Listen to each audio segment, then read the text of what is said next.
Assalamualaikum warahmatullahi wabarakatuh. Pada kesempatan kali ini, kelompok kami akan mempresentasikan hasil dari kerja kelompok mata kuliah Statistika Dasar mengenai distribusi frekuensi penggunaan data seluler pada saat perkuliahan daring. Sebelum itu, saya akan memperkenalkan anggota kelompok kami. Yang pertama ada Dedi Romnan Rumapea, Ahmad Fajril Hayat, Nota Sonda Soni Putra, Renolga Sadika Chandra, dan saya sendiri Muhammad Adrian Syahputra. Baiklah, topik pertama akan disampaikan oleh Renolga.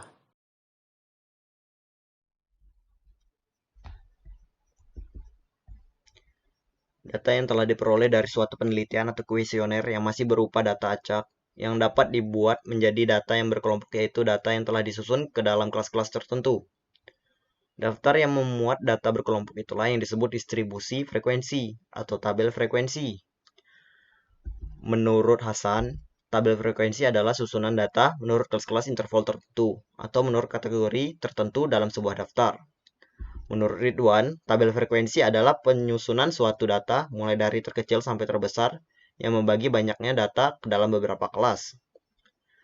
Jenis-jenis tabel frekuensi dibagi menjadi 3. Tabel frekuensi biasa, tabel frekuensi relatif, tabel frekuensi kumulatif. Tabel frekuensi biasa adalah tabel yang hanya berisikan jumlah frekuensi dari setiap kelompok. Kemudian dibagi lagi menjadi 2, yaitu tabel frekuensi peristiwa adalah tabel yang pembagian kelasnya dinyatakan berdasarkan golongan data yang ada. Contohnya, tabel frekuensi mahasiswa pendidikan matematika berikut. Tabel frekuensi numerik adalah tabel frekuensi yang pembagian kelasnya dinyatakan dalam angka. Contohnya, tabel interval berikut. Kemudian jenis yang kedua, tabel frekuensi relatif. Adalah tabel frekuensi yang berisikan nilai-nilai hasil bagi antara frekuensi kelas dan jumlah pengamat yang terkandung dalam kumpulan data yang berdistribusi tertentu. Distribusi frekuensi relatif dapat dirumuskan sebagai berikut. Dan juga frekuensi relatif kadang-kadang dinyatakan dalam bentuk perbandingan, desimal, ataupun persen. Jenis tabel frekuensi yang ketiga adalah kumulatif. Adalah distribusi frekuensi yang berisikan frekuensi kumulatif. Frekuensi kumulatif adalah frekuensi yang dijumlahkan. Distribusi frekuensi kumulatif memiliki grafik atau kurva yang disebut OGIF. Pada OGIF dicantumkan frekuensi kumulatif yang digunakan nilai batas kelas. Kemudian tabel frekuensi kumulatif ini dibagi lagi menjadi 2, yaitu tabel frekuensi kumulatif kurang dari adalah tabel frekuensi yang memuat jumlah frekuensi yang memiliki nilai kurang dari nilai batas kelas suatu interval tertentu.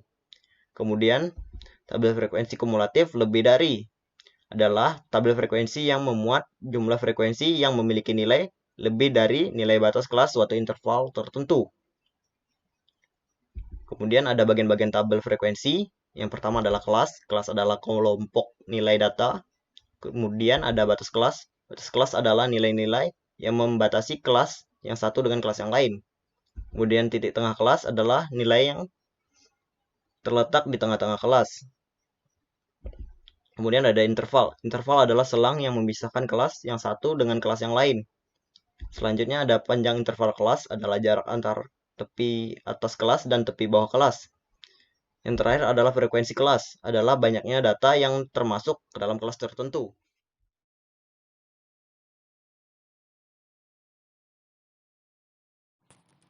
Pada pengumpulan data kali ini, kami menggunakan metode survei. Sebelum itu, apakah itu survei? Survei adalah metode pengumpulan data dengan memberikan pertanyaan-pertanyaan kepada responden individu. Jadi, bisa disimpulkan, survei adalah metode untuk mengumpulkan informasi dari kelompok yang mewakili sebuah populasi. Sesuai dengan judul presentasi, kami mengumpulkan data tentang berapa banyak penggunaan data seluler pada saat perkuliahan daring ini berlangsung. Survei ini kami tujukan kepada sejumlah mahasiswa yang ada di Indonesia melalui media Google Form. Responden diminta mengisi email dan berapa besaran pemakaian data seluler dalam satuan gigabyte selama 1 bulan. Berikut adalah data yang telah kami kumpulkan dalam kurun waktu 2 hari. Terdapat 57 responden yang mengisi survei. Dari hasil survei yang telah kami lakukan, hasilnya dapat kita lihat bahwa pada saat kuliah daring, penggunaan data seluler mahasiswa meningkat dari sebelum kuliah daring. Peningkatan pemakaian data tersebut terjadi karena tatap muka perkuliahan dilakukan melalui video conference yang membutuhkan cukup banyak data seluler, serta browsing, mendownload, dan menonton video materi perkuliahan. Selanjutnya, kita akan beralih ke topik mengenai tahapan pembuatan tabel.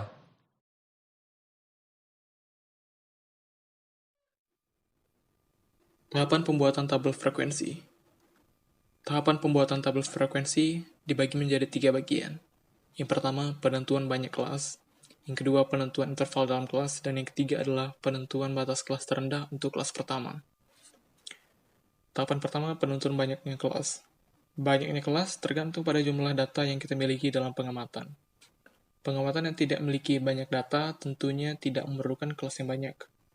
Begitu pula sebaliknya, pengamatan yang memiliki banyak data memerlukan selang kelas yang cukup memadai untuk mencakup semua data pengamatan yang dimiliki.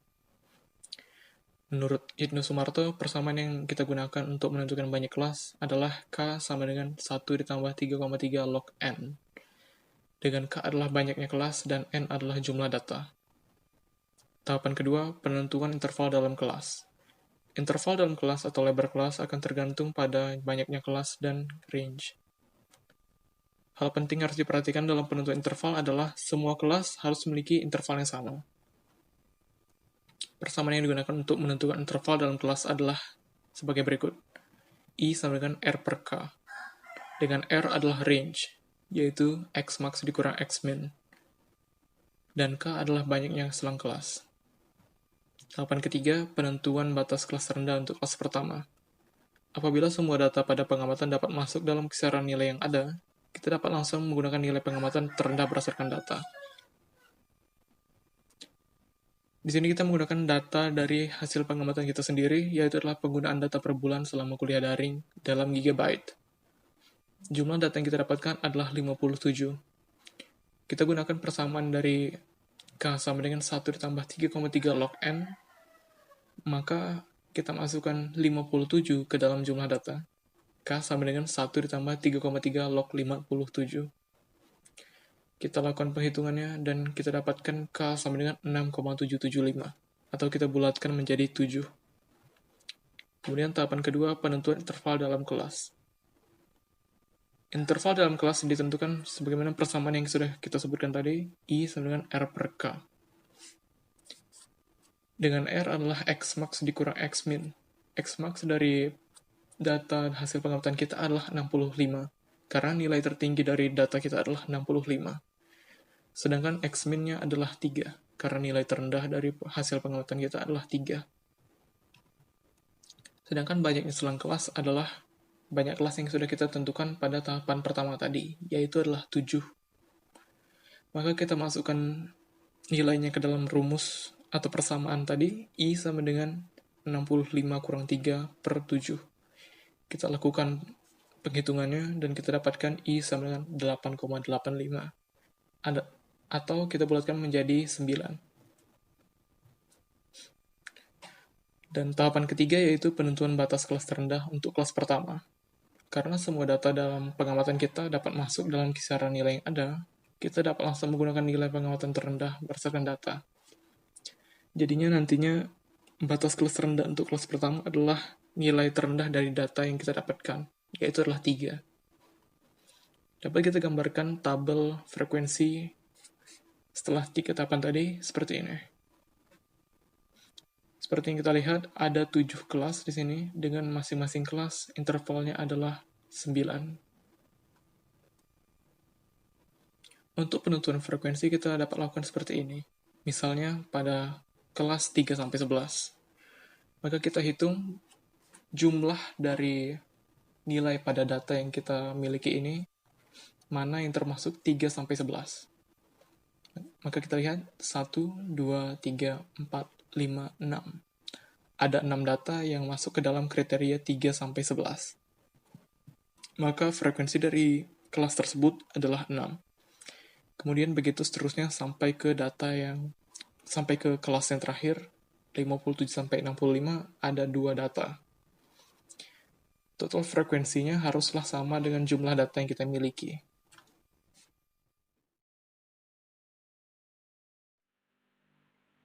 Baik, pada saat ini saya akan menjelaskan cara mencari data frekuensi dan data frekuensi kumulatif menggunakan SPSS. Di tabel sebelah kanan, saya mempunyai data, yaitu data penggunaan kuota selama kuliah daring.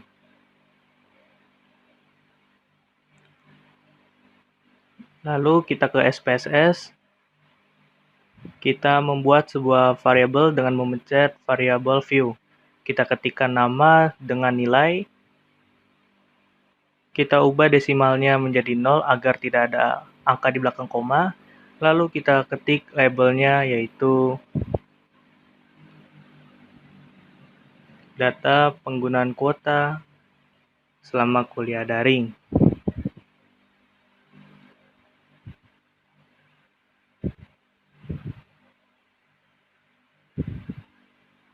Setelah itu kita ke data view lagi, kita kopikan data yang ada di Excel tersebut ke dalam SPSS. Setelah itu kita pencet menu transform, lalu pencet record into different variables, lalu kita pindahkan data pengguna itu, lalu kita ganti output variable dengan mengetik namanya yaitu data hasil dan labelnya yaitu statistik kuota selama kuliah daring. Setelah itu pencet old and new values, kita pencet range, kita atur range-nya dari 3 sampai 11 dan sampai yang terakhir.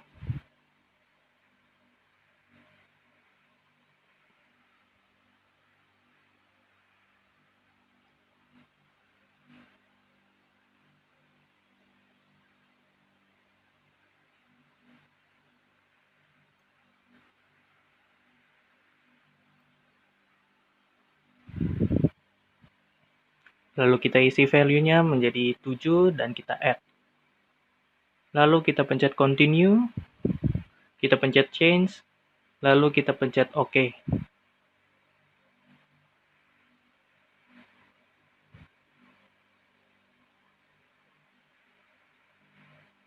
Setelah itu kita pencet ke variable view lagi, kita ubah yang kolom data hasil, mulai dari desimal kita ubah jadi 0, value-nya kita ubah seperti value yang tadi. Kita atur dari value 1, labelnya dari 3 sampai 11, lalu kita add, kita ulang sampai 7 kali.